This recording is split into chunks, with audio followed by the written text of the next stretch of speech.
Hello friends, good morning to all of you. आज है 17 जून और 17 जून के सारे टॉप करंट अफेयर्स हम लोग देखने वाले हैं with map and GS revision. जिसको भी ईयरली करंट अफेयर्स खरीदना है, जिसमें सितंबर मंथ से करंट अफेयर्स की कंपाइलेशन है, वो डिस्क्रिप्शन बॉक्स में लिंक है, वहाँ से भी क्लिक करके खरीद सकते हैं। ठीक है। दूसरा, आपको ये याद रखना है कि अगर आपको डायरेक्ट पेमेंट देखिए व्हाट्सएप के थ्रू चाहिए तो आप मुझे इस फेसबुक आईडी, इंस्टाग्राम आईडी पे फॉलो कर सकते हैं, मुझसे लिंक लेके वहाँ से भी पेमेंट कर सकते हैं। टेलीग्राम जरूर ज्वाइन कीजिए क्योंकि वहाँ ऑनलाइन क्विजेज आते रहते हैं, तो उसका भी लिंक डिस्क्रिप्शन में दिया गया है। पीडीएफ भी आपको वहीं मिल जाएगा। तो चलिए शुरू करते हैं। पहला क्वेश्चन आज का है international day of family remittances. अब ये होता क्या है? ये दरअसल होता है, आपने सुना होगा, जो लोग विदेश जाते हैं, मैं सिंपल भाषा में बता रहा हूँ, वो अपने घर वालों के लिए वहाँ से कुछ पैसे भेजते हैं, तो उन्हें मनी नहीं कहते हैं, उन्हें मनी ट्रांसफ़र नहीं कह सकते, उनके लिए एक बड़ा एक स्पेशल वर्ड यूज़ होता है, रिमिटेंस। ठीक है। तो ऐसे लोगों के लिए, ऐसे एक स्पेशल चीज़ के लिए एक डे मनाया जाता है, international day of family remittance. अब बहुत लोग ये पूछेंगे कि सर इसे आप हिंदी में लिखो, तो भाई कुछ चीज़ों की हिंदी होती ही नहीं है, तो आप पढ़ के क्या करोगे, और उतनी हिंदी आप ढूंढोगे तो बड़ी मुश्किल हो जाएगी। ठीक है। तो ये आप ध्यान रखोगे, international day of family remittance, जो फैमिली के लिए रिमिटेंस भेजे जाते हैं उनके लिए दिवस है 16 जून को। ठीक है, 16 जून को ये दिवस है। अब जून महीने में बहुत सारे दिवस हैं जो काफ़ी दिनों से हमने रिवीजन नहीं किए हैं, तो आइए उनको एक बार रिवीजन कर लेते हैं, ताकि रिवीजन होने से आपको याद कम से कम देर तक रहेगा। ठीक है।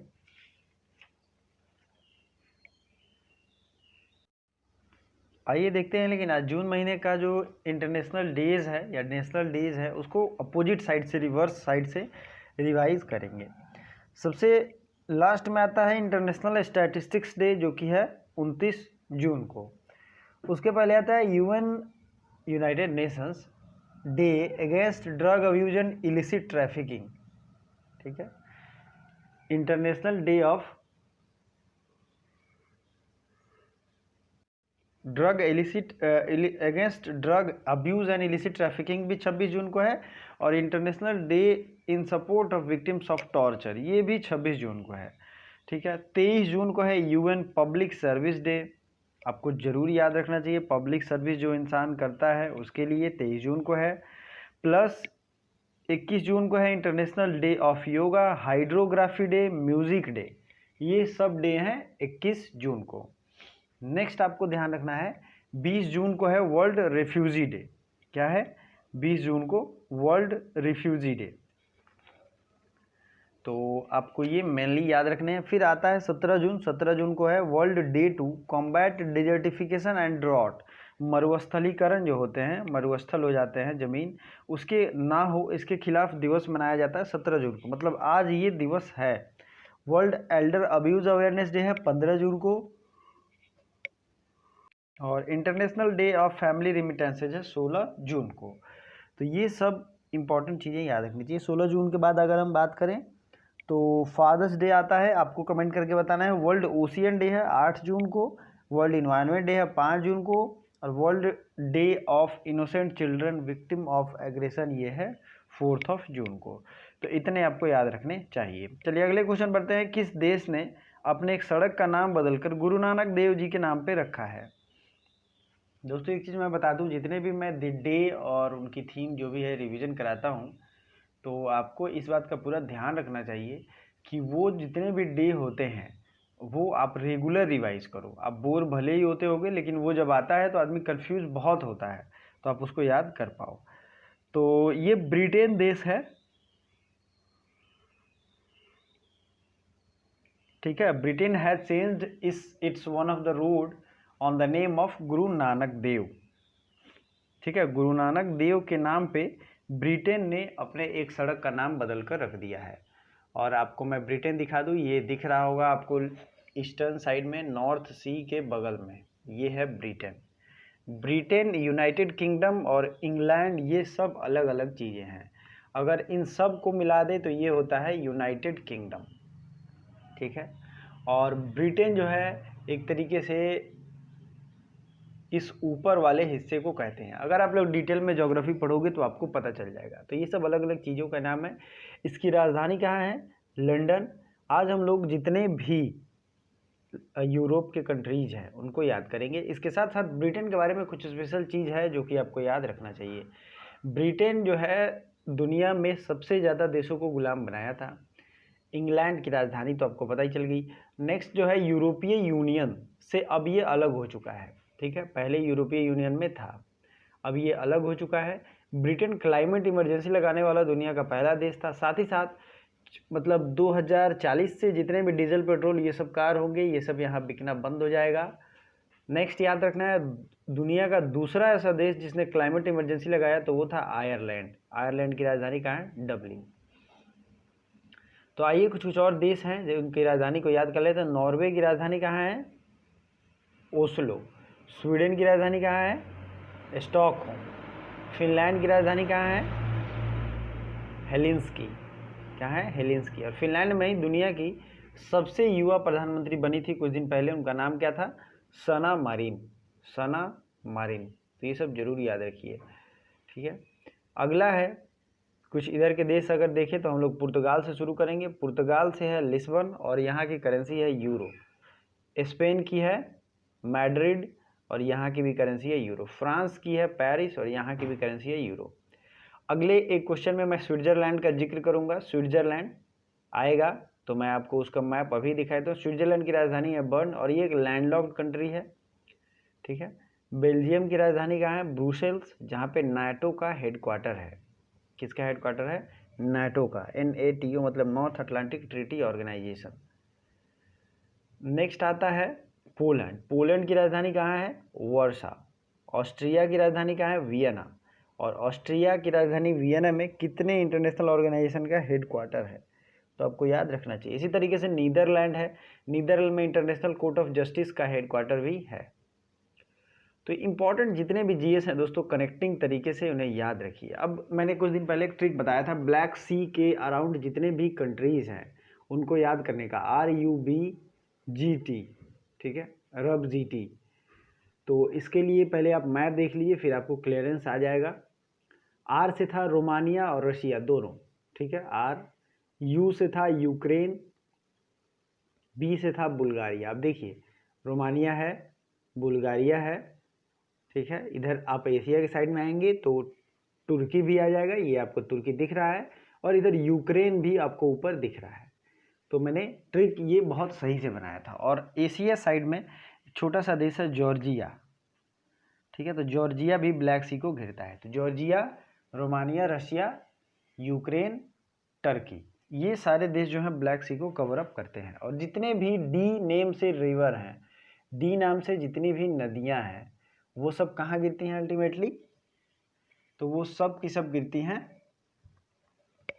बी में, मतलब ब्लैक सी में। जैसे Dniester, NIPER, DNIPER, Dniester, Danube, ये सब नदियां जो हैं ये गिरती हैं ब्लैक सी में।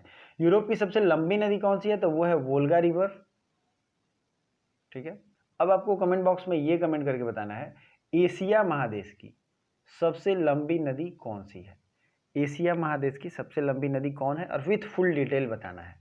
देखते हैं आप लोगों की जीएस की तैयारी कैसे चल रही है। और ऐसा लग रहा है कि बहुत लोग बहुत ज़्यादा होपलेस हो गए हैं, शायद कोरोना की वजह से बहुत कम लोग पढ़ रहे हैं अच्छे से, मुझे ऐसा लग रहा है। अगर ऐसा है तो आप कमेंट कर सकते हैं, या फिर मैं सर्वे करा के देख लेता हूँ कितने लोगों का मन लग रहा है पढ़ाई में। और भाई थोड़ी बहुत पढ़ाई करते रहो आप लोग, क्योंकि माना कि कोरोना है अभी और बहुत परेशानी क्रिएट कर रहा है, बहुत ज़्यादा केसेज आ रहे हैं, लेकिन ये किसी समस्या का सॉल्यूशन तो नहीं है।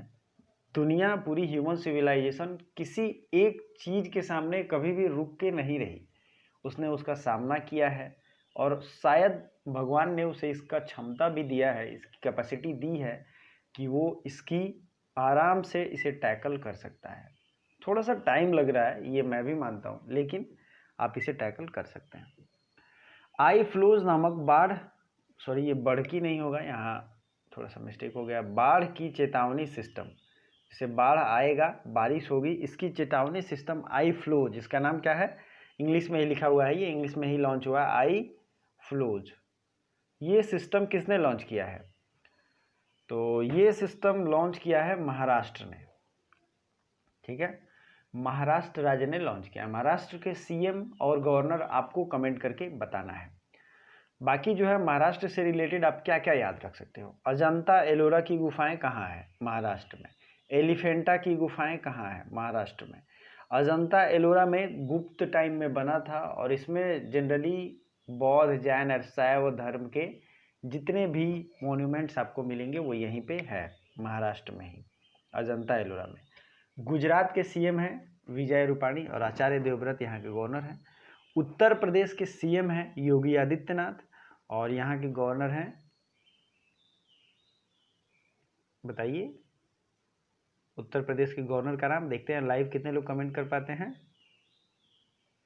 चलिए कोई बात नहीं, आप लोग कमेंट कर सकते हैं फाइनल सोच के, क्योंकि मैं चाहता हूँ यार आप लोगों की रिवीजन अच्छी हो, इसलिए मैं बार बार कमेंट करने के लिए कहता हूँ। नहीं भी अगर आप कमेंट करते हो कोई बात नहीं है, लेकिन कम से कम दिमाग में रिकॉल तो किया, ठीक है। चलिए आगे बढ़ते हैं अगले क्वेश्चन की तरफ। बिहार खादी के ब्रांड एम्बेसडर कौन बन गए हैं? बिहार खादी ब्रांड एम्बेसडर, तो ऑप्शन 1 है पंकज त्रिपाठी, नीरज चोपड़ा, मनु साहनी। तो ये है पंकज त्रिपाठी, ये बिहार खादी के ब्रांड एम्बेसडर बन गए हैं। और मनु साहनी ये आईसीसी जो आप जानते होंगे, इंटरनेशनल क्रिकेट काउंसिल, ये उसके सीईओ हैं। और प्रेसिडेंट कौन है? शशांक मनोहर। आईसीसी की स्थापना जरूर याद रखनी चाहिए आपको, और इसका हेडक्वार्टर कहाँ है? दुबई में। तो आइए आज मैंने जो इंडिया का मैप रखा है उसमें कुछ कुछ खास चीज़ें मैं रखा हूँ। भारत की सबसे ऊंची चोटी K2 ये कहाँ है? तो ये है, आप देख सकते हैं, जम्मू एंड कश्मीर में। लेकिन नंगा पर्वत और नंदा देवी दोनों दो चीज़ें हैं, दोनों अलग अलग जगह पे भी है, तो आपको याद रखना है। अगर मैं थोड़ा सा जूम करके दिखाऊं आपको और लार्ज करके, तो ये है उत्तराखंड में नंदा देवी पर्वत, कई बार एग्जाम में पूछा गया है। और नंगा पर्वत है जम्मू एंड कश्मीर में, पीओ के एरिया में। तो ये दोनों चीज़ें आपको याद रखनी है। कंचनजंगा कहाँ है? तो कंचनजंगा है सिक्किम में, ये रहा सिक्किम। यहीं पे गालवन वैली है और उसी गालवन वैली में चाइनीज़ इंट्रूजन की वजह से ऐसा रिपोर्ट आ रहा है कि कुछ सैनिक मारे भी गए हैं, उधर साइड से भी और इधर साइड से भी। तो ये तो वॉर सिचुएशन है, बट इसे हम लोग डरेंगे नहीं, इसे टैकल करेंगे। नेक्स्ट है पीर पंजाल रेंज, ये कहाँ है? ये भी जम्मू कश्मीर का निचला और हिमाचल प्रदेश का निचला हिस्सा। जास्कर रेंज, लद्दाख रेंज, ये सब जम्मू कश्मीर में है। जम्मू कश्मीर को 31 अक्टूबर 2019 को दो भागों में बांटा गया, जम्मू एंड कश्मीर और लद्दाख। जम्मू एंड कश्मीर के जो नए लेफ्टिनेंट गवर्नर थे उनका नाम था GC मुर्मू, और लद्दाख के जो लेफ्टिनेंट गवर्नर था RK माथुर। अभी जम्मू कश्मीर हाई कोर्ट के नए चीफ जस्टिस बने हैं जावेद अकबर वाणी, ये आपको याद रखना है। चलिए आगे बढ़ते हैं। कुछ और इंपॉर्टेंट चीज़ों को, ज्योग्राफिकल फीचर्स को जरूर याद रखिए, जैसे कि सिंधु नदी है, आप यहाँ मैप में देखिए, सिंधु नदी की सहायक नदियाँ सतलज, चेनाब, रावी, ब्यास, झेलम, ये सब नदियाँ जो है सिंधु नदी की सहायक नदी है। अल्टीमेटली सिंधु में मिलती है और सिंधु जो है अरब सागर में गिर जाता है। इंडस रिवर इंग्लिश में इसे कहते हैं। तो नेक्स्ट है राजस्थान। राजस्थान में थार मरुस्थल है और इंदिरा गांधी कनाल है। अरावली पर्वत श्रेणी ये भी है राजस्थान में, और माउंट आबू ये भी है राजस्थान में, ठीक है। तो अभी के लिए फिलहाल इतना रहने देते हैं, नहीं तो और भी बहुत सारे आज क्वेश्चन है। World Elder abuse awareness day ये कब है? तो जो वृद्धजन लोग हैं उनके खिलाफ कोई अब्यूज़ ना हो, इसके लिए जो दिवस मनाया जाता है वो है 15 जून को। 15 जून को ये दिवस मनाते हैं।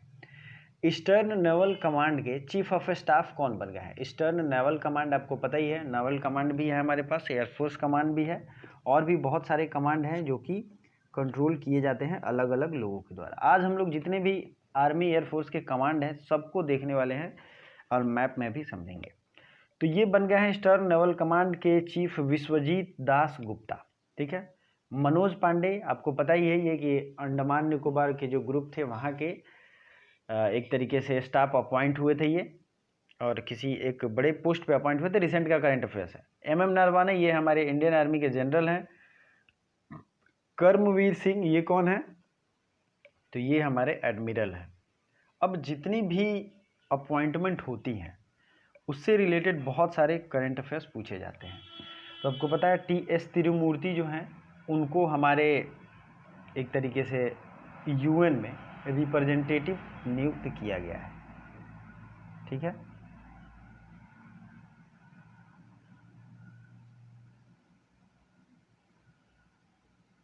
लेकिन जितने भी और डिफेंस के बड़े बड़े पोस्ट हैं उनको आज हम लोग याद करेंगे विथ आईटीबीपी, बीएसएफ, ये सब। ठीक है, तो अब बात करते हैं इंडियन नेवी। इसका हेडक्वार्टर है, पता है ये आपको, नई दिल्ली में है। 4 दिसंबर को इसकी स्थापना हुई थी। करमवीर सिंह यहाँ के एडमिरल हैं। अब अन्य सेना प्रमुख के नाम जितने भी हैं उनको रिवीजन कर लेते हैं। उप सेना प्रमुख कौन है? एस.के. सैनी। मनोज मुकुंद नरवाणे, ये तो जनरल हैं, और उप मतलब कि वाइस एडमिरल, वाइस जनरल एक तरीके से कहते हैं, तो ये हैं SK. Saini. Chief of defence staff, ये पहला पोस्ट क्रिएट हुआ है इंडिया में, और ये है विपिन रावत। ठीक है। वायुसेना के अध्यक्ष कौन है? आर.के.एस. भदौरिया। ठीक है दोस्तों, वायुसेना के अध्यक्ष। नेक्स्ट आपको क्या ध्यान रखना है? भारतीय तटरक्षक बल के, तटरक्षक मतलब इंडियन कोस्ट गार्ड, इसके डायरेक्टर जनरल कौन है? तो इसके डायरेक्टर जनरल है के नटराजन। क्या नाम है इनका? के नटराजन। नेक्स्ट है एनएसजी, नेशनल सिक्योरिटी गार्ड के अध्यक्ष, ये कौन है? ये हैं अनूप कुमार सिंह। अनूप कुमार सिंह। ये अगला क्वेश्चन है रेलवे सुरक्षा बल, इसके महानिदेशक कौन है? डायरेक्टर जनरल, ये है अरुण कुमार। क्या नाम है इनका? अरुण कुमार। सीआईएसएफ के अध्यक्ष कौन है? सीआईएसएफ राजेश रंजन। प्लीज अगर नोट कर रहे हो तो नोट कर लीजिए, सीआईएसएफ के अध्यक्ष राजेश रंजन। नेक्स्ट है सीआरपीएफ के अध्यक्ष, ये हैं आनंद प्रकाश माहेश्वरी, जिनका अपॉइंटमेंट रिसेंट में हुआ है सीआरपीएफ के। बीएसएफ के महानिदेशक या डायरेक्टर जनरल कौन है? तो ये हैं कुमार राजेश चंद्र। कुमार राजेश चंद्र। तो आपको ये ध्यान रखनी चाहिए इतनी चीज़ें। अब ये पूछेंगे कि इतनी चीज़ें ध्यान कब रखेंगे? दोस्तों एक बार आप इसको अगर नोट कर पाए होंगे तो, और बार बार मैं आपको खुद ब खुद हर करंट अफेयर्स में बताता रहता हूँ, तो आपको ये याद भी हो जाएगा। तो दोस्तों अगर आप इस चैनल पे नए हैं तो चैनल को सब्सक्राइब जरूर करिए, और वीडियो को लाइक करिए, ज़्यादा से ज़्यादा अपने दोस्तों में शेयर करिए, जो भी स्टडी ग्रुप्स हैं उनमें शेयर भी करिए। साथ ही साथ लाइक करने में कंजूसी नहीं करिए, लाइक करने से आपका कुछ नहीं जाता है और हमें एक मोटिवेशन मिलता है, तो लाइक वीडियो ज़्यादा से ज़्यादा करिए। मैं देखता हूँ बहुत कम लोग लाइक करते हैं और उन्हें पता नहीं क्या प्रॉब्लम है। तो चलिए अगला क्वेश्चन देते, किस राज्य में इसके पहले है, किस राज्य ने अपने पर्यावरण विभाग का नाम बदलकर जलवायु परिवर्तन भी जोड़ दिया है? तो ये जो है राज्य है महाराष्ट्र। महाराष्ट्र राज्य ने अपने पर्यावरण विभाग का नाम बदलकर जलवायु परिवर्तन, मतलब कि उसने पहले नाम था पर्यावरण विभाग, अब नाम था पर्यावरण एवं जलवायु परिवर्तन विभाग। ये है महाराष्ट्र। ठीक है, ये जरूर याद रखिएगा, ऐसे क्वेश्चन आते हैं। किस राज्य ने वीकेंड पर और सार्वजनिक छुट्टियों पर, मतलब जो पब्लिक हॉलीडे होते हैं और वीकेंड मतलब सैटरडे संडे को, लॉकडाउन बढ़ाने का आदेश दे दिया है? तो ये राज्य है पंजाब। ठीक है, पंजाब राज्य ने ऐसा आदेश दिया है कि सार्वजनिक छुट्टी और वीकेंड पर जो है लॉकडाउन को बरकरार रखा जाएगा, ताकि लोग घूमे फिरे ज़्यादा नहीं और ज़्यादा फैलाए नहीं वायरस को। अब एक जो क्वेश्चन है कि आपने ऊपर देखा होगा वर्ल्ड फैमिली रेमिटेंस डे, तो उसका ये थीम है building resilience in the time of crisis. Building resilience in the time of crisis. Quality culinary cup 2020 award, ये आप यहाँ देख सकते हैं, क्वालिटी क्यूलिनरी कप 2020 अवार्ड, ये किसे दिया गया है? तो ये दिया गया है अंगद सिंह राणा को। अंगद सिंह राणा को क्वालिटी क्यूलिनरी कप 2020 अवार्ड। और अगले क्वेश्चन की तरफ बढ़ते हैं, 10 number, Insta flexi cash. Insta flexi cash की शुरुआत किस बैंक ने की है? और एक स्पेशल तरीके से बैंकिंग सुविधा की शुरुआत की गई है। ये आईसीआईसीआई बैंक के द्वारा इंस्टा फ्लेक्सी कैश की शुरुआत की गई है। ठीक है, 11 नंबर क्वेश्चन है, रख हौसला हिम्मत न हार गीत किसने गाया है? तो रख हौसला हिम्मत न हार गीत ये गाया है आईटीबीपी ने। आईटीबीपी ने, ये उसके एक जवान ने कंपोज किया है और उसी ने ये गाया भी है। कोविड-19 के मामले में सबसे सुरक्षित देश कौन है? कोविड-19 के मामले में सबसे सुरक्षित देश अभी तक का ये वर्ल्ड का आंकड़ा मैं बता रहा हूँ, स्विट्जरलैंड है, जिसकी राजधानी बर्न है, और इसे मैंने मैप में भी दिखाया था। ठीक है, स्विट्जरलैंड बहुत प्यारा देश भी है। अमेरिका की राजधानी है वाशिंगटन डीसी, और यहाँ डीसी इसलिए कहते हैं कि डिस्ट्रिक्ट ऑफ कोलंबिया के नाम से संबोधित करते हैं। ग्लोबल विंड डे कब मनाया जाता है? तो ये मनाते हैं 15 जून को। जर्मीक्लीन नामक सैनिटाइजिंग चैम्बर ये किसने विकसित किया है? तो ये विकसित किया गया DRDO के द्वारा, ठीक है, Ajit, DRDO defence research and development organisation. इसके बारे में मैंने कल बहुत डिटेल में बताया था। World Elder abuse awareness day, world Elder abuse awareness day, ये तो मैंने बहुत अच्छे तरीके से अभी ही बताया है, तो आपको ये याद भी होगा। तो आज आपको ये कमेंट बॉक्स में कमेंट करके बताना है। आदर्श मुख्यमंत्री अवार्ड से किसे सम्मानित किया गया है? तो ये है कैप्टन अमरिंदर सिंह। तो आज का क्वेश्चन जो आपको कमेंट करना है, world Elder abuse awareness day, इसको डिटेल में विथ फुल डिटेल कमेंट करिए, मुझे बहुत अच्छा लगेगा। Thank you so much for watching.